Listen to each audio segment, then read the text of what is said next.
नमस्कार दोस्तों, आज की वीडियो में हम आपको बताएंगे कक्षा 9वीं हिंदी का 1101% रियल वाला पेपर। दोस्तों, इस पेपर का पूर्णांक होने वाला 75 अंकों का, समय होने वाला 3 घंटे का। सबसे पहले आपको यहाँ पर कुछ निर्देश यहाँ पर दिए गए, इन निर्देशों को अच्छे से पढ़ लेना है। इनको पढ़ने के बाद इस पेपर का हमारा पहला क्वेश्चन दिया है, सही विकल्प चुनकर लिखिए।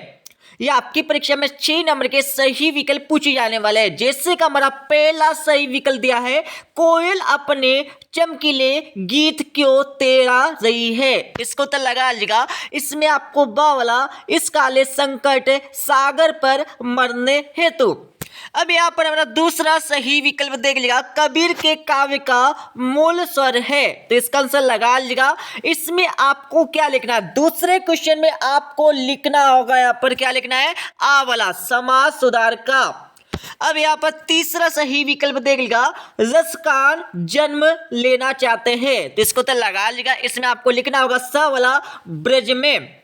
अब यहाँ पर चौथा देख लीजिएगा, गंगा की रेती किससे अंकित है। तो इसका आंसर लगा लीजिएगा, इसमें आपको लिखना होगा सा वाला बालू के सांपों से। अब यहाँ पर पांचवा सही विकल्प देख लीजिएगा, मेघ कैसे आए हैं।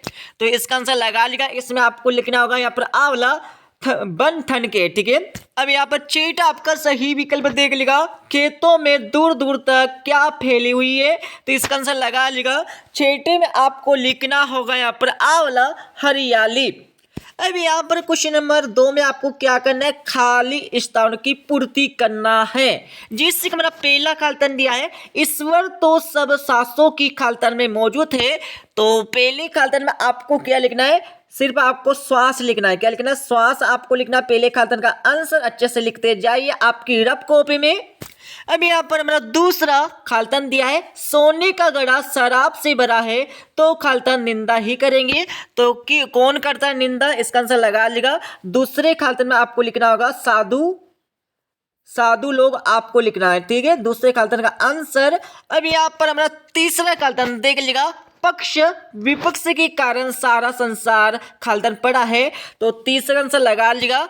तीसरे में आपको लिखना होगा, तीसरे खालतन में क्या लिखना है, आपको ब्रह्म आपको लिखना है। ठीक है। अब यहाँ पर हमारा चौथा खालतन देख लीजिएगा, मैंने माँ से यमराज के घर का खालतन पूछा था। तो क्या पूछा था, तो चौथे खालतन में आपको लिखना होगा पता। क्या लिखना, पता आपको लिखना है। अब यहाँ पर हमारा पांचवा खालतन देख लीजिएगा, सच्चे प्रेमी को जब प्रेमी मिल जाता है तो सब विष खालतन हो जाता है। तो पांचवी में आपको लिखना है, यहाँ पर क्या हो जाता है, अमृत हो जाता है। ठीक है, विष यहाँ पर क्या हो जाता है, यहाँ पर अमृत हो जाता है। अब यहाँ पर छठा खालतन देख लिया, क्या सारे खिलौने काले पहाड़ के खालतन दब गए। तो इसमें आपको लिखना होगा, छठे खालतन में आपको सिर्फ यहाँ पर नीचे लिखना है। क्या लिखना है, नीचे आपको लिखना है। ठीक है।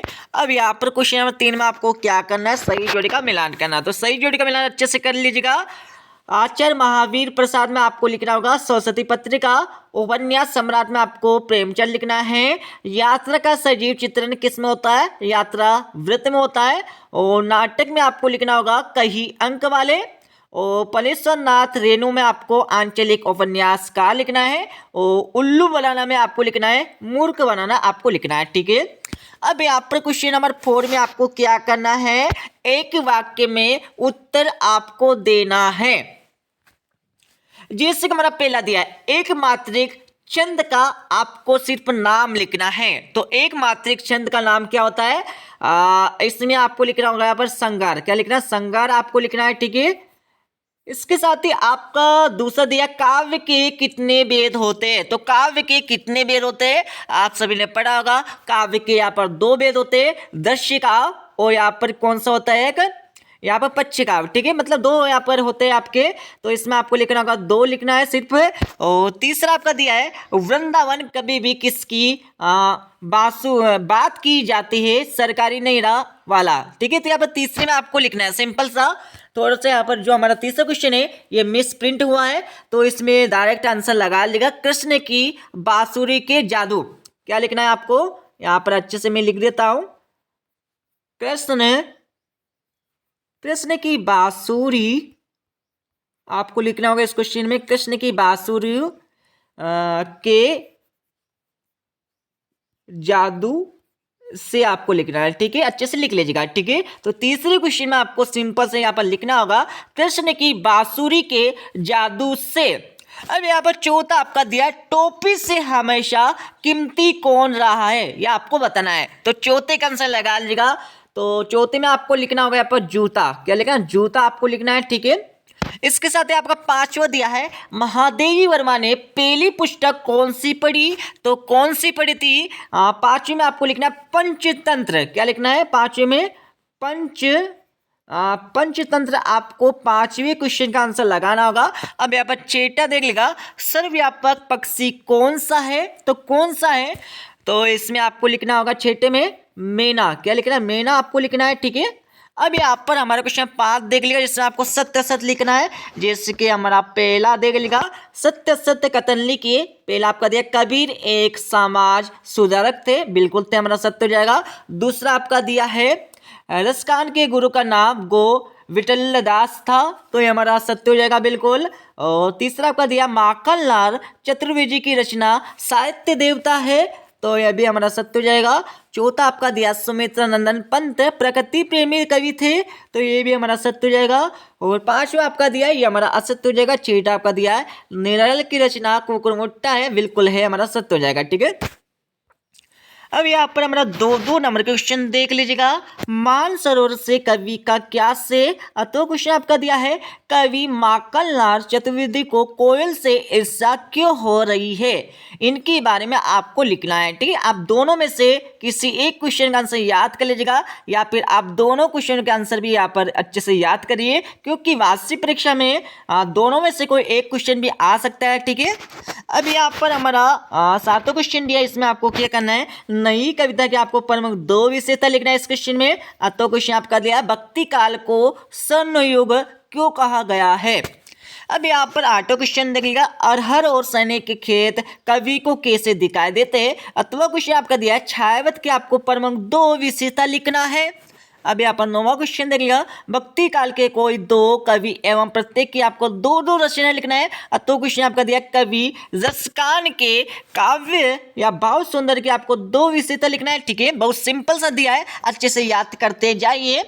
और यहाँ पर 10वां क्वेश्चन दिया हमारा दोहा की परिभाषा उदयन से आपको लिखना है। तो क्वेश्चन देख लिखा उत्प्रेक्ष अलंकार की परिभाषा आपको उदयन से लिखना होगा। अब यहाँ पर हमारा 11वां क्वेश्चन देख लिखा निबंध लेखन के आपको 2 विशेषता लिखना है। तो क्वेश्चन आपका दिया है गद्य के आपको प्रमुख विधाओं के नाम लिखना होगा, ठीक है। अब यहाँ पर 12वां क्वेश्चन देख लिया दोस्तों। मैं आपको क्वेश्चन को पढ़ के नहीं बताऊंगा क्योंकि अब वीडियो बहुत लंबी हो जाएगा और आप क्या करेंगे बीच में वीडियो को छोड़कर चले जाएंगे, ठीक है। तो यहाँ पर हमारा 13वां देख लिया, 13वें के बाद यहाँ पर 14 दिया आपका, 14 के बाद यहाँ पर 15 क्वेश्चन में आपको प्रेमचंद के आपको साहित्य की विशेषता लिखना 2। और 8वां क्वेश्चन आपका दिया हुआ है। अब यहाँ पर 16वां क्वेश्चन देख लीजिएगा, ठीक है। 16वें के बाद 17वां क्वेश्चन दिया है। अब यहाँ पर 18वां क्वेश्चन समझ लीजिएगा, इसमें आपको क्या करना है अपटीट गद्यांश दिया है जिसमें आपको इसको पढ़ना है। इसको पढ़ने के बाद नीचे 3 क्वेश्चन है, तीनों का आंसर आपको ऐसे चार्ट कर लगाना है। जिसका हमारा पहला दिया है उपयुक्त गद्यांश का शीर्षक लिखिए। तो इसमें आपको लिखना होगा क्या लिखना है प्रदूषण, या फिर इसमें आप लिख सकते हैं ध्वनि प्रदूषण भी आप लिख सकते हैं, ठीक है। दूसरा आपका दिया ध्वनि प्रदूषण क्या है, ध्वनि प्रदूषण क्या होता है ये आपको बताना है।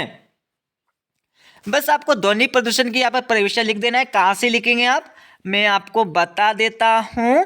तो दोस्तों यहाँ पर देख लीजिएगा भारत में ध्वनि प्रदूषण को दैनिक जीवन का एक हिस्सा माना जाता है और एक बड़ी सीमा तक हमने इसके साथ कहने के अत्यंत भी चूक हो गए। इसलिए भारत में ध्वनि प्रदूषण के विरुद्ध सामाजिक चेतना का अभाव है। मतलब आपको पूरा पढ़ना है, ठीक है। शोर मानी जाती है। पूरा पढ़ने के बाद आपको क्या करना है इसका आंसर ऐसे चार्ट कर लगा लेना, ठीक है।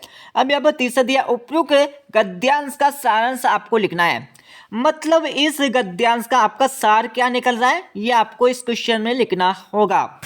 अब यहाँ पर 8वां क्वेश्चन भी देख लीजिएगा, इसमें आपको अपडेट काव्यांश दिया। इस काव्यांश को पढ़ने के बाद आपको नीचे 3 क्वेश्चन दिए। पहला क्वेश्चन आपका दिया हमारी सभ्यता पर लोग क्यों हंस रहे थे। तो क्यों हंस रहे थे, कल जो हमारी सभ्यता पर हंसे थे अज्ञान से। तो क्यों हंस रहे थे, क्योंकि वो अज्ञान थे, उनके पास कोई भी यहाँ पर ज्ञान नहीं था। इसकी वजह से यहाँ पर हमारी सभ्यता पर यहाँ पर लोग हंस रहे थे, ये आपको लिखना होगा। और दूसरा आपका दिया अनुरक्त का विलोम लिखिए। अनुरक्त का विलोम आपको लिखना है, ठीक है। तो अनुरक्त का विलोम क्या होता है? विरुक्त होता है, ठीक है। और तीसरा आपका दिया आज कौन लज्जित हो रहे? तो आज कौन लज्जित हो रहे हैं? आज लज्जित हो रहे अधिक अनुसंधान से। किसके कारण हो रहे? यहाँ पर अधिक अनुसंधान की वजह से यहाँ पर लज्जित हो रहे हैं, ठीक है। आपको लिखना होगा, सॉरी। अब यहाँ पर 19 क्वेश्चन दिया है। निम्नलिखित काव्यांशों का संदर्भ प्रसंग से आपको भावार्थ लिखना है। प्रेमी ढूंढत में फिरो, प्रेमी ना मिलो कोई, प्रेमी कोई मिले सब विष अमृत होई। मतलब प्रेम मिलने के बाद सब विष क्या हो जाता है? अमृत हो जाता है। जैसे कि हमने आपको खालिस्तान में इसका आंसर बताया था, ठीक है। तो इस प्रकार से इसका आपको क्या करना है? संदर्भ लिखना है, प्रसंग आपको लिखना है, भावार्थ आपको लिखना है, ठीक है। और तो क्वेश्चन आपका दिया है, इसमें आपको क्या करना है? यहाँ पर गद्यांश दिया, गद्यांश के आपको सप्रसंग वाक्य कर देना है, ठीक है। बहुत सिंपल सा दिया हुआ है। और 20वां क्वेश्चन आपका दिया महादेवी वर्मा व कबीर का आपको निम्न बिंदु पर चर्चा आपको करना है। दो रचना आपको लिखना है, बादशाह शैली आपको लिखना है, साहित्य में स्थान आपको लिखना है। 21 क्वेश्चन आपका दिया जिसमें आपको क्या करना है? किसी एक विषय पर आपको अनुच्छेद लिख देना है यहाँ पर 21वें क्वेश्चन में। और 22वें क्वेश्चन में क्या करना है? आपको शाला त्याग प्रमाण पत्र, मतलब आपको क्या शाला मतलब स्कूल छोड़ने के लिए यहाँ पर एक आप आवेदन पत्र आपको क्या करना है? आपके प्राचार्य को लिखना होगा। तो क्वेश्चन आपका दिया जिसमें आपको क्या करना है? अपने छोटे भाई कोविड-19 के प्रोटोकॉल से संबंधित नियमों का पालन करने हैं, तो आपको पत्र लिख देना है। और 23 क्वेश्चन आपका दिया, इसमें आपको किसी एक विषय पर एक निबंध लिख देना है, ठीक है। तो इस प्रकार से यहाँ पर हमारा कक्षा 9वीं का किसका हिंदी का पेपर कंप्लीट हो जाएगा। दोस्तों हम आपको क्वेश्चन 6 से लेकर 23 तक के आंसर अगली वीडियो में प्रोवाइड करवा देंगे, ठीक है दोस्तों। मिलते हैं अगले वीडियो में। जब जय हिंद, वंदे मातरम।